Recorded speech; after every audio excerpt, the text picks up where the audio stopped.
Ele era uma estrela em ascensão, goleiro de um dos maiores clubes do país, cortado para vestir a camisa da seleção brasileira. Um ídolo dentro e fora dos campos. Ela, jovem, sonhava em garantir o que lhe era de direito, o reconhecimento do pai de seu filho.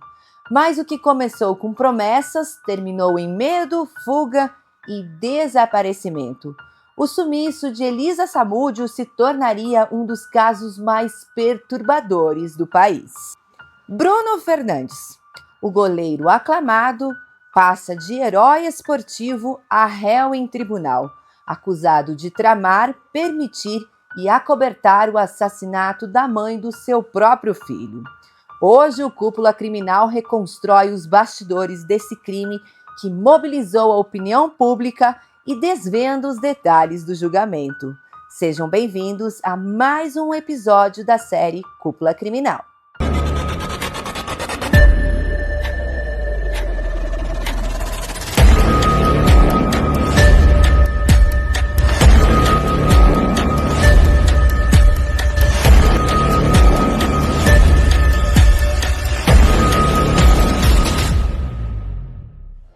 Meu nome é Zanoni Júnior, eu sou advogado criminalista.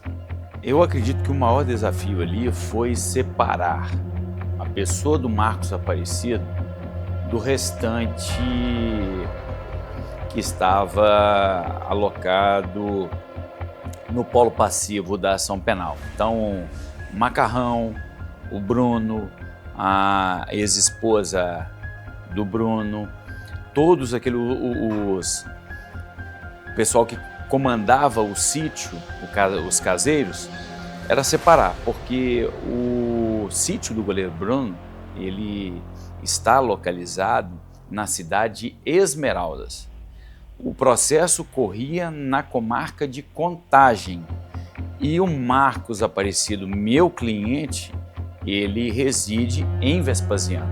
Eu queria separar e deu muito trabalho, muita perícia. Tivemos que contratar, inclusive, assistentes técnicos, mas eu entendo que ficou bem separado, tanto que houve até desmembramentos. Julho, meados ali de 2010, veio aquela prisão preventiva e o resto virou história. Houve um acompanhamento muito grande, para e passe, da mídia diuturnamente.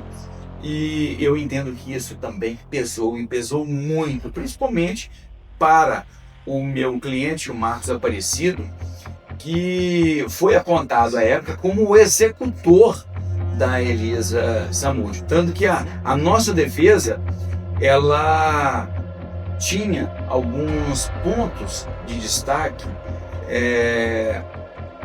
diferentes da defesa dos demais réus. Um caso de repercussão que tomou conta das páginas policiais por vários anos e que levou para trás das grades o ex-goleiro Bruno Fernandes, o braço direito dele, Luiz Henrique Romão, o Macarrão, e o ex-policial civil Marcos Aparecido dos Santos, o Bola, apontado como executor de Elisa. De acordo com a denúncia do Ministério Público, Zezé sequestrou Elisa Samúdio e o filho dela com a ajuda do primo de Bruno, que era menor, uma ação acertada com o Macarrão. Ele também teria ajudado a manter Elisa e o bebê em cárcere privado até o dia em que ela foi assassinada. Analisar o aspecto teleológico, ou seja, finalístico. Qual o fim, qual o escopo colimado, qual a pretensão de uma punição. A pena, ela tem vários aspectos, ela tem várias funções. Ela tem uma função retributiva, olho por olho, dente por dente. Então, 20 anos da liberdade de alguém pelo estupro praticado, 60 anos da vida de alguém pelo feminicídio praticado. Então, um mal por outro. Mas ela tem também outros fins. Ela também tem um fim de servir como paradigma, servir de exemplo. Então, esse caráter pedagógico da punição, Isso é muito importante. Por quê?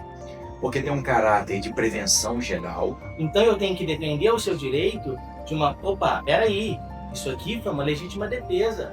Nós fizemos um júri em Goiás, né? Que a mãe do senhor, do menino, apanhava, até um padrasto, até o momento que ele chegou, não aguentou, pegou, deu uma pasada no cara, cortou o dedo, ficou sem conseguir falar. Mas e aí? Ele foi defender a sua mãe, o cara já tinha quebrado o dente dela. Então por isso que eu falo, existem 2 pontos. Aqui, o pré-julgamento, nós não temos que ter esse pré-julgamento. Ali nós estamos defendendo ali o direito e acabou. O Bola, amigo do jogador condenado a 34 anos de prisão por envolvimento na morte da modelo Elisa Samúdio, está de volta à prisão. O pedido de retorno ao presídio foi feito pelo próprio Ministério Público. Acompanhe. E ao verificar no Copom o seu prontuário, havia um mandado de prisão em desfavor dele. O ex-policial civil estava em prisão domiciliar e usando tornozeleira eletrônica desde março do ano passado, devido a uma resolução do Conselho Nacional de Justiça por conta da pandemia da Covid-19. Agora, Bola volta à cadeia por conta de um pedido do Ministério Público, baseado nos números que mostram a queda nos casos da doença. Não há punição sem processo. Não há pena sem processo. Precisamos passar, né, pelo due process of law, ou seja, o devido processo legal. Ninguém pode ser privado da sua liberdade, nem dos seus bens, sem que passemos por toda a liturgia processual que está prevista para apuração, investigação, apuração e julgamento daquele crime. A execução penal no Brasil, e olha que ela está falando isso porque o Bruno cumpriu e saiu. Eu estou falando. A execução no Brasil, ela é judicial, não é administrativa igual nos Estados Unidos.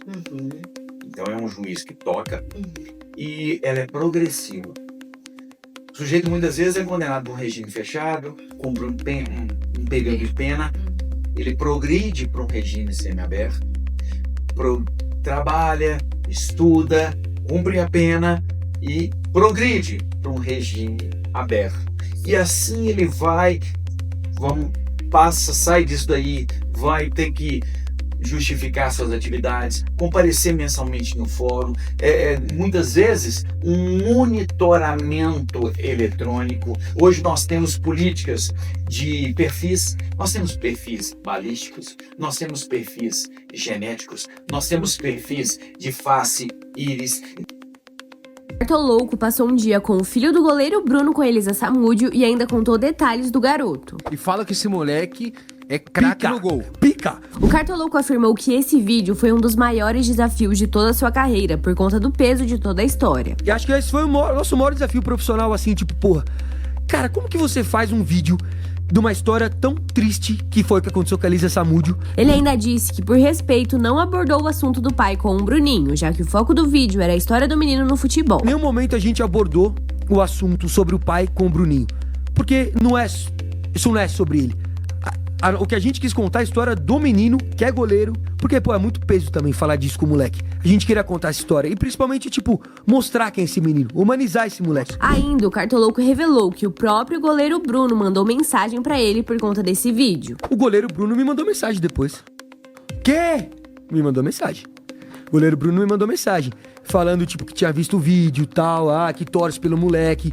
Entendeu? Eu falei, Bruno, eu respondi, falei, Bruno, eu torço muito por eles. Eles merecem muito carinho, muito amor depois de tudo que passaram.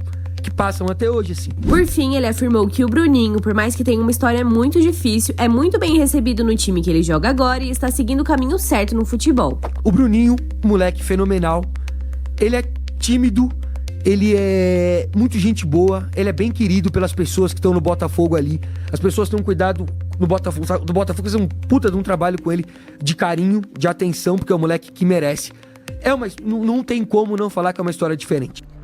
Um caso que deixou marcas profundas na história da justiça brasileira. Bruno foi condenado, Elisa silenciada, e um filho que cresce sem a presença da mãe e sob o peso de um sobrenome que carrega mais do que um passado. No fim, o futebol teve a perda de uma promessa e o Brasil mais uma vez parou diante de um crime onde o poder e o prestígio silenciam e tentam apagar a verdade. A justiça foi feita? Ou ainda restam perguntas a serem respondidas? Encontro vocês no próximo episódio do Cúpula Criminal. Tchau!